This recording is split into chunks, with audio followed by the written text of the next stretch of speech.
Equation of a hyperbola standard form. So just like when working with an ellipse, you have a different equation for a vertical versus a different equation for a horizontal. So our equation for a horizontal hyperbola is x minus h squared over a squared minus y minus k squared over b squared equals 1. And then our equation for a vertical hyperbola is y minus k squared over a squared minus x minus h squared over b squared equals 1. So notice that there's a few differences between each. The horizontal has the x in the first term, and the vertical has the x in the second term.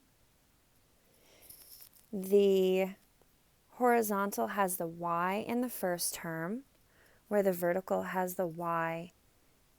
The horizontal has a y in the second term, where the vertical has the y in the first term. But notice also that everything else is the same. The h and the k are in the same position, and the a and the b are also in the same position, which is different from the ellipse. The ellipse, the denominators changed based on which was larger, but not for the hyperbola. So the a squared is always going to be your first denominator. So now let's take a look at how we find the transverse axis. So remember, the transverse axis is the axis that connects the vertices. So the formula for the transverse axis for a horizontal hyperbola is going to be y equals k. However, the formula for a transverse axis for a vertical hyperbola is going to be x equals h. And remember that the transverse axis for a horizontal hyperbola is a horizontal segment,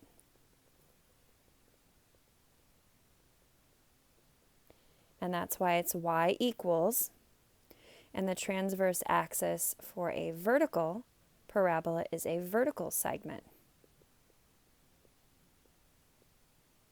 and that's why it is x equals. Now let's take a look at the conjugate axis. So the conjugate axis is perpendicular. So for a horizontal hyperbola, the conjugate axis is going to be vertical.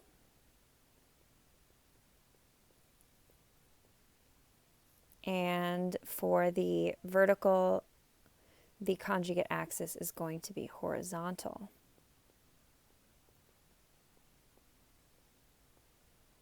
And I just noticed this little mistake that I had up here is I have that vertical opens left and right again. It should open up and down. All right, so the formula for the conjugate axis is going to be x equals h for the horizontal and y equals k for the vertical.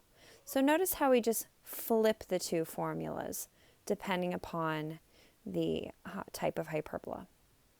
And then finally we get to the formula for the asymptotes.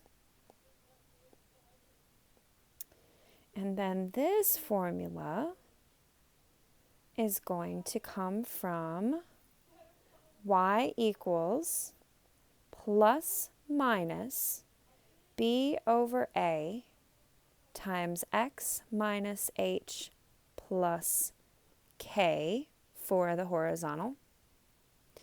And then the asymptotes for the vertical are y equals plus minus a over b times x minus h plus k. So notice the only difference here is that the formula for the asymptotes for the horizontal is that B is over A, and the asymptotes for the vertical is that A is over B.